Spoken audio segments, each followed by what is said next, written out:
텐서플로우를 사용한 딥러닝 모형으로서 우리가 리그레션 회귀 모형을 이제 만드는 과정을 이제 한번 살펴보도록 하겠습니다. 그래서 이제 우리가 만약 인공신경망이라는 것은 뭐라고 그랬죠? 이렇게 뉴런들, 그러니까 퍼셉토론이라고 그러죠. 인공 뉴런들이 여러 개 있어서 이 뉴런들을 이제 서로 연결한 것을 우리가 인공신경망이라 그랬는데, 이 중에서 가장 간단한 모형이 단층신경망이라 그래서 이제 입력청이 있고 데이터를 받아들이는 계층이 있고, 데이터를 이제 그 받아들인 결과를 와 연결돼서 그 데이터를 이제 만들어서 내보내는 계층, 이 두 개만으로 형성되어 있는 신경망을 우리가 단층 신경망이라고 그렇게 이야기를 합니다. 그래서 그럼 단층은 싱글 레이어가 하나인데 여기 레이어가 두 개이지 않느냐? 그렇게 이제 볼 수가 있습니다만은, 여기서 이제 레이어가 하나라는 거는 입력 계층이 있으면 입력 계층의 뉴런하고 그 다음에 출력 계층의 뉴런, 인공 뉴런을 우리가 퍼셉트론이라고 그렇게 이제 이야기를 합니다. 그래서 이제 퍼셉트론이라고 그러는데, 이 퍼셉트론이라는 것은 이제 다른 말로 하면 인공적인 뉴런이라는 거죠.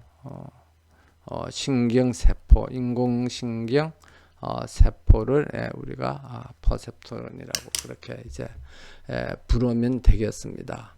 그래서 이 입력층 하나로만 구성되어 있고, 출력층은 결과를 그냥 받는 거니까 그것을 이제 단층 신경망이라고 그렇게 하는 거죠.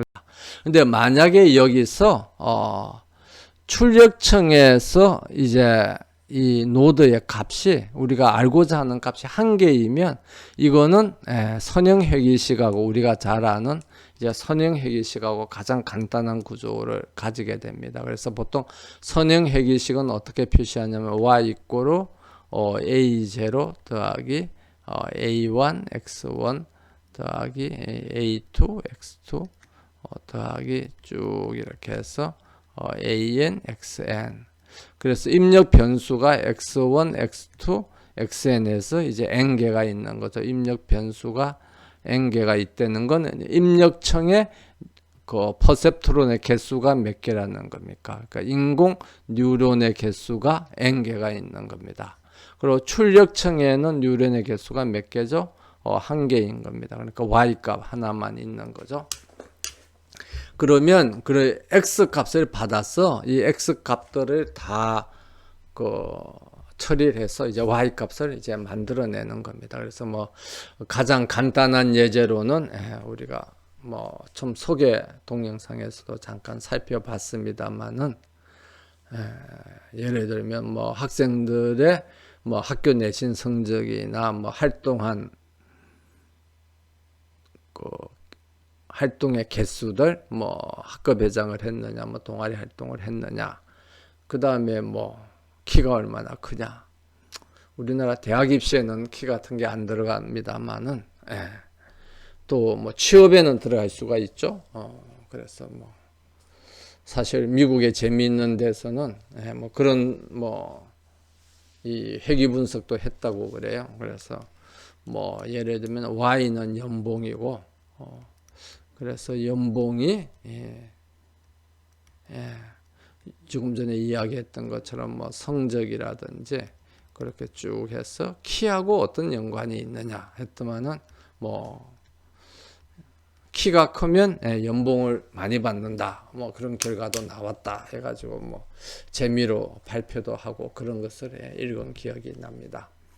그래서 그런 이제 결과 값을 이제 보는 모형을 우리가 가장 단순한 그런 모형을 우리가 선형 회귀식이라고 그렇게 이야기를 합니다.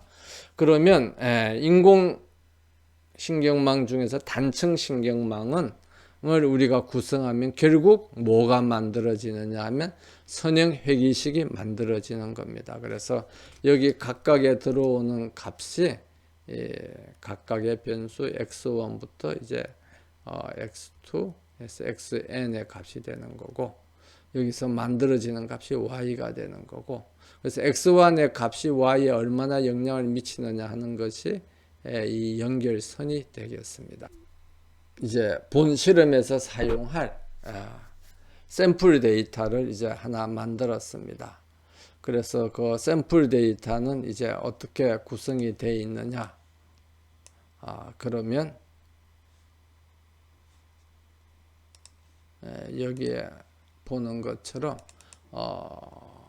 그 강의 자료에 있는 것처럼 linear sample.txt 해서 x 값이 0.01부터 쭉 이렇게 해서 뭐 1.99까지 쫙 변하고, 이제 y 값은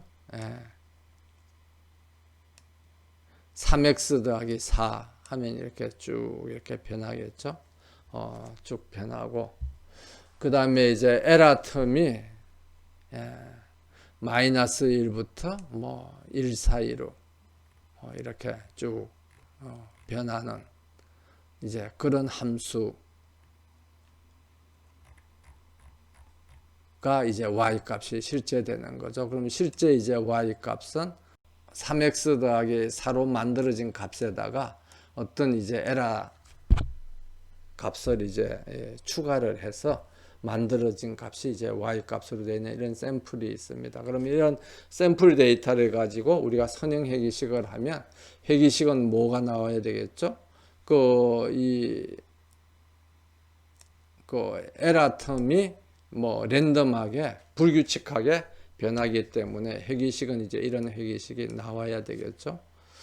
그래서 이제 그런 게 실제 되는가를 이제 한번 살펴보는 것이 이번 선형 회귀식의 목적인데, 그러면 이런 데이터를 가지고 우리가 그 인공신경망 모형을 이용해서 어떻게 선형 회귀식을 모델링 하는가 하는 것을 이제 먼저 이론적으로 한번 살펴보도록 하겠습니다.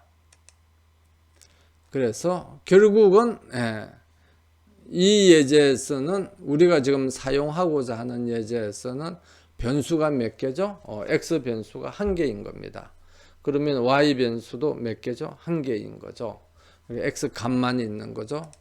만약 이렇게 된다 그러면 여기에는 뭐 x 변수가 하나, 둘, 세 개가 되고 y 변수는 하나가 되는데, 이 예제에서는 그 x의 값이 이제 하나만 있고 y의 값이 이제 한 개만 있게 되는 거죠.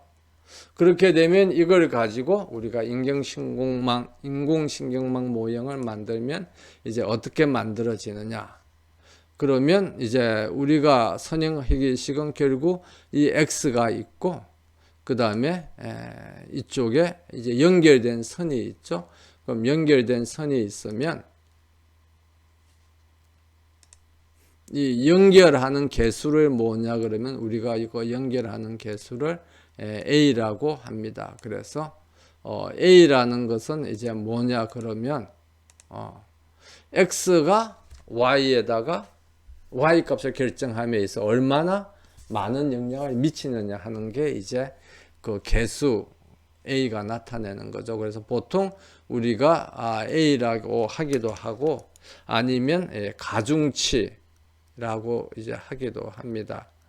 그래서 영어로는 W라고도 많이 써요. 왜 W냐 하면 weight, 가중치 해가지고 거기서 이제 W를 첫 글자를 따서 이제 W라고 하는데, 그러니까 X가 Y에다가 얼마나 많은 영향을 미치느냐는 거죠. 여기서는 이제 변수가 하나 있기 때문에 그냥 그 가중치도 하나밖에 없는데, 만약 이 앞에 모형처럼 변수가 여러 개 있다. 그렇게 되면은 가중치가 어떻게 되겠습니까? 만약 이게 이제 x1이고 이게 x2고 이게 x3다. 세 개만 있다 그러면 가중치가 w1, w2, W3 이렇게 되겠죠. 그러면 수시 면접 점수는 내신 성적은 수시 면접 점수에 얼마나 많이 영향을 미치느냐. 그래서 W1이 이제 커되는 거는 W1이 커되는 거는 영향을 많이 미친다는 거죠. 그 미치는 영향도 커되는 겁니다. 그러고 뭐 W 웨이트가 작다는 거는 영향을 별로 안 미친다는 거고, 웨이트 값이 마이너스 음수라는 것은 영향을 거꾸로 미친다는 거죠. 그렇게 이제 우리가 볼 수가 있겠습니다. 그래서 이 가중치를 우리가 이제 A라 그러고요. 그 다음에 그냥 일반적인 그 가중치 값으로 항상 Y 값이 X 값과 가중치의 값만으로 결정이 되는 게 아니라 또 어떤 일반 상수값 절편, 그래서 B를 우리가 뭐라 그러냐면 보통 이제 절편이라고 그렇게 이야기를 합니다. 그래서 이게 왜 절편이라 그러냐 그러면 이게 X 값이 이렇게 변하고 Y 값이 변하면 가중치가 이제 A가 값이 하나 정해지면 어떻게 되죠? Y = AX니까 직선이 되는 거죠. 근데 직선이 이렇게 될지 아니면 이 직선이 이렇게 될지 모르는 거죠. 그래서 요 값을 나타내는 게 뭐죠? 이 값을 나타내는 게 이게 B가 되는 겁니다. 그래서 뭐 예를 들면 B가 1이다 그러면 여기고, 요건 뭐 B가 -2다 하면 이게 0이니까 0보다 아래 여기가 되겠습니다. 그래서 결국은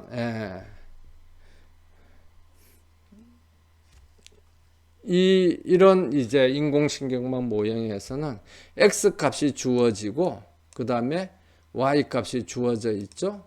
그러니까 여기에 이제 이 X 값이 주어져 있고 Y 값이 주어져 있는데 이 X 값, Y 값을 분석해서 뭘 찾아내는 거예요. Y 값이 X 값에 대해서 어떻게 결정되느냐 하는 Y = AX 더하기 B에서 A 값하고 B 값을 찾아내는 겁니다. 그래서 Y는 4.99 얼마인데 X가 0.01이다. 그럼 그걸 입력을 해서 A 값하고 B 값이 얼마가 되겠냐 하는 것을 이제 찾아내는 것이 인공신경망 모형의 그 학습 과정이라고 우리가 그렇게 하겠습니다. 또는 이 선형 회귀식을 이제 모델링 선형 회귀식을 도출하는 과정이라고 그렇게 우리가 볼 수가 있죠. 그래서 선형 회귀식을 도출하는 과정은 이제 A하고 B를 이제 찾아내는 거고, 아니면 이걸 이제 인공신경망으로 우리가 설계를 하면 인공신경망의 학습 과정이라는 것은 Y 값이 X 값이 변함에 따라서 어떻게 그 변하는가를 이제 학습해서 그 학습의 결과 A하고 B를 찾아내는 과정이다. 우리가 그렇게 이야기를 할 수가 있겠습니다. 그러면 이런 인공신경망을 텐서플로우로 나타내려면 각각이 뭘로 표현된다 그랬죠? 행렬로 표현이 된다 그랬죠. 그러면 이제 Y는 무슨 행렬로 표현이 되느냐? 그러면 여기서 이렇게 표현이 되는 거죠. 이런 행렬로 표현이 됩니다. 그러면 이 행렬은 어떻게 돼요? 행의 개수는 샘플의 개수만큼이죠. 그럼 샘플의 개수를 우리가 모르는데 만약 m이다. 그러면 행의 개수는 m이고 열의 개수는 1개. 그래서 m/1으로 이렇게 나타낼 수가 있습니다. 그 다음에 그러면 입력 변수는 또 어떻게 되죠? 이건 x의 값인데 샘플의 개수가 m이라 그러면 입력 변수도 m/n 이렇게 이제 나타내져요.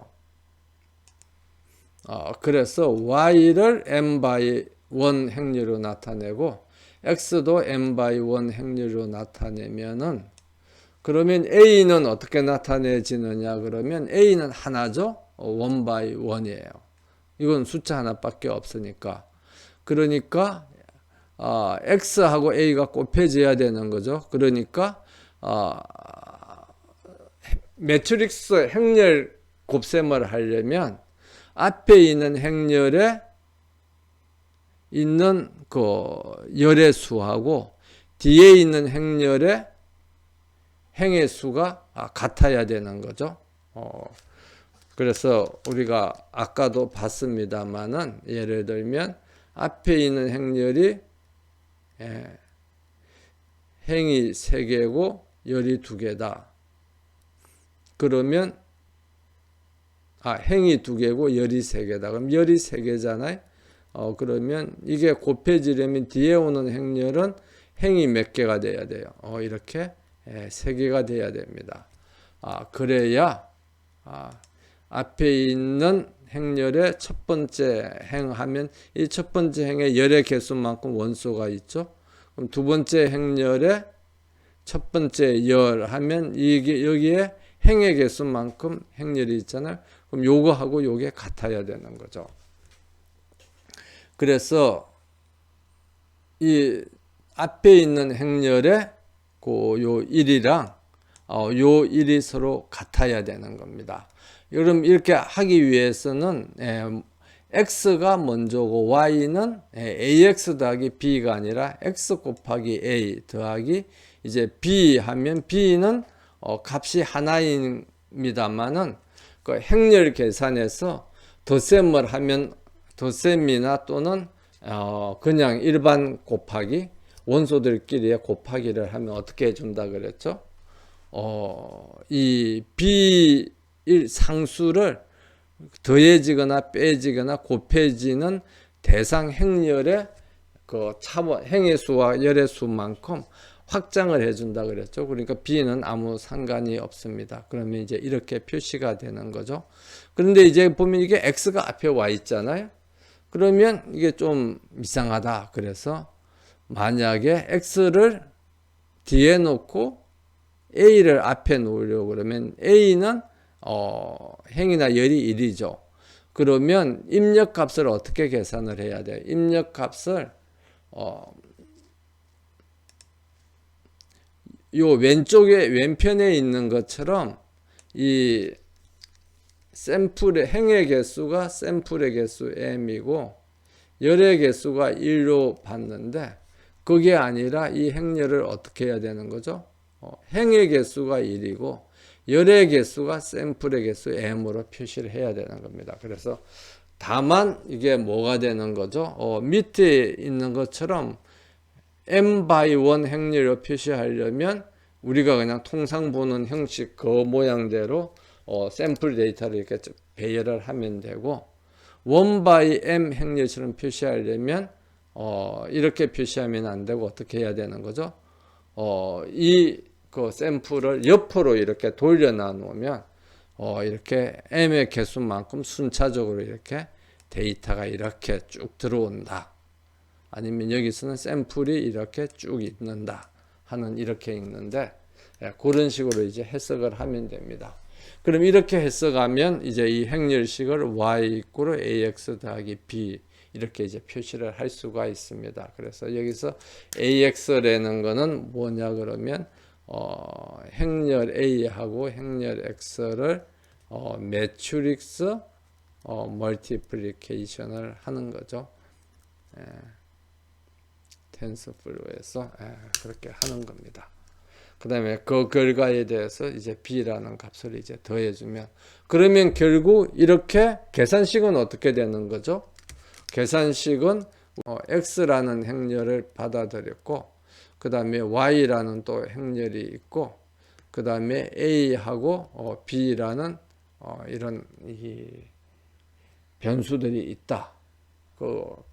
그러면 y는 ax 더하기 b 이런 식으로 간단한 계산식으로 선형 해기식이 나타나지게 되는 겁니다. 그럼 이런 선형 해기식을 사용을 해서 인공신경망 모형을 통해서 학습을 해서 뭘 찾아내면 되는 거죠? A하고 B를 찾아내면 되겠습니다. 그러면 이제 우리가 A하고 B를 어떻게 찾아내느냐 하는 게 이제 가장 큰 관심이죠. 그러면 회귀 모형에서 이제 A와 B를 어떻게 찾아내는가를 이제 한번 살펴보겠습니다. 회귀 모형에서 A와 B를 찾아내는 방법은 우리가 이제 이 Y라는 실제 값이 있죠. 샘플 값이. 그리고 실제 X 값도 있습니다. 그래서 이게 이제 X 값이고 이게 Y 값이라 그러면 이 파란 점들이 뭐냐 그러면 그 실제 이제 샘플을 나타내는 거죠. 그래서 이 파란 점들은 실제 샘플 데이터를 나타내는 겁니다. 그러면 우리가 만약에 이렇게 빨간 선처럼 예측을 했다.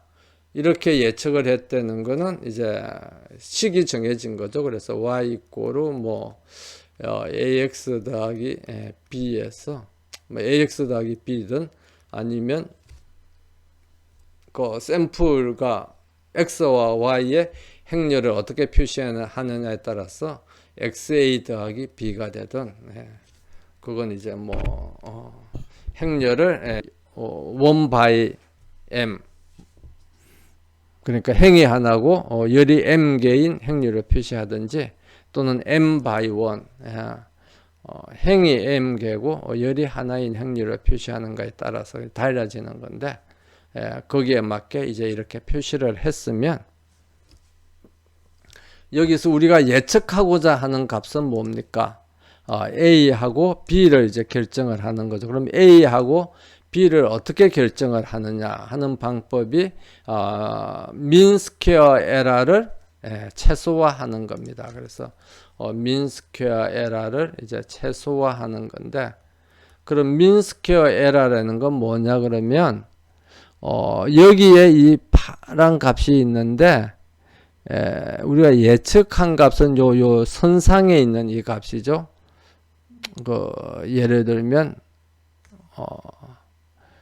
여기에 예를 들면 1.9다. x가 1.9다. 그러면 실제 값은 요 파란 값입니다. 이 파란 값인데 예측한 값은 요 선상에 있는 값이죠. 그러면 실제 값하고 예측 값하고의 차이가 생깁니다. 이 차이가 뭐죠? 이게 에러예요. 그래서 이 에러를 오류를 식으로 나타내면 y 값하고 y 예측치 뭐 예를 들면 y 예측값을 y estimated다. 이렇게 하면 그 사이에 절대값이 이제 그 에러가 되는 거죠. 그러니까 밑으로 있어도 오류가 있고 그 다음에 위로 가도 실제값이 위에 있어도 이제 이렇게 오류가 있는 거죠. 이렇게 오류가 있는 겁니다. 그러면 이것을 앞에다가 그 에러를 어떻게 해서 스퀘어를 한다 그래요. 곱셈을 해요. 그럼 곱셈을 하면은 아까 우리가 절대값을 세우는데 절대값에 신경 쓸 필요가 없죠. 마이너스라도 마이너스 두 개를 곱하면 플러스가 되니까. 그래서 이제 이것을 제곱을 해서 그 다음에 전부 다 합칩니다. 여기서 샘플에 맞게. 그래서 뭐 샘플이 몇 개인가에 상관없이 이렇게 전부 다 합쳐가지고 이것을 다 합산을 낸 게 sum of square error MS이고 mean square error는 이게 샘플이 n이죠. 그러면 이것을 샘플의 개수만큼 나눈 게 mean square error인 겁니다. 그러면 어떤 회기식이 가장 좋은 식이죠? 이 빨간 회기식이 좋은 회기식인지 아니면 예를 들면 뭐 이 보랏빛 회기식이 좋은 식인지 어느 식이도 이 보랏빛 회기식은 또 다른 A와 B 값을 가지겠죠. 이 보랏빛 회기식은 예를 들어서 A 뭐 스타 X 더하기 B 스타. 그러면 A 스타 값, B 스타 값을 사용하는 해기식이 좋은 건지 아니면 A와 B를 사용하는 해기식이 좋은 건지 우리는 모르잖아요. 그러면 예를 들어서 뭐 다시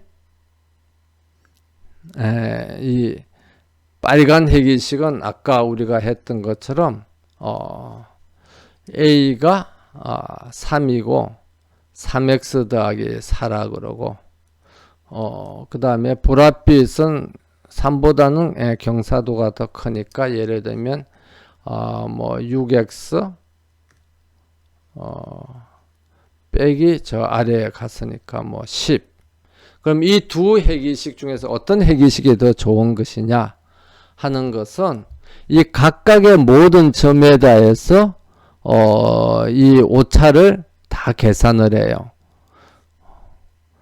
그 오차의 제곱을 다 계산해서 그걸 다 더해 가지고 그 다음에 그것을 뭐 n에 대해서 평균에 나누든 안 나누든 사실 큰 상관은 없죠. 우리가 어느 게 더 크냐는 것만 계산을 하면 되니까. 그런데 이제 일반적으로는 평균을 나눕니다. 그래서 평균값, 평균 그 오차 자승 값의 평균 민 스퀘어 에러를 이제 최소화하는 식이 제일 좋은 거라는 거죠. 그러니까 다른 말로 하면은 요 점들하고 이 선하고 떨어져 있는 거리, 그러니까 오차의 제곱이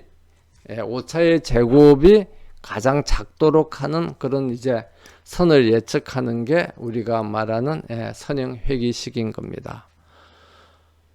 그럼 이제 그럼 우리가 계산을 뭘 해야 되는 거죠? 이 오차의 제곱을 또 계산을 해야 되겠죠.